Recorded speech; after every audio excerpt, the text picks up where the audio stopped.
Magandang araw mga boss. Ito nga pala yung mga tira kong kamatis pagtinda. Ito, nabulok na siya.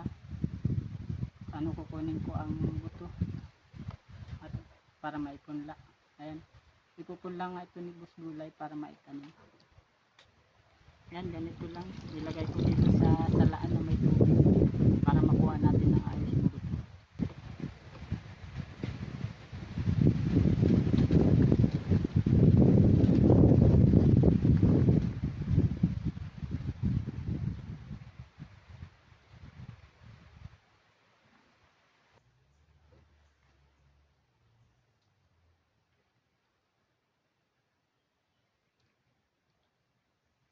Diskarte mga boss. Pagka madiskarte ka dito sa probinsya, hindi ka dito magugutom.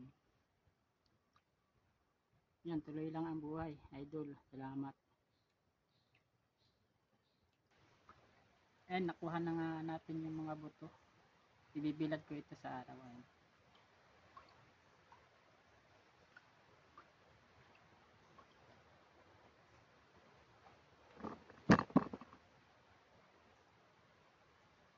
Ito na nga ang buto ng mga kamatis. Ibibilid natin. Papatuyuin ko ito bago ko ito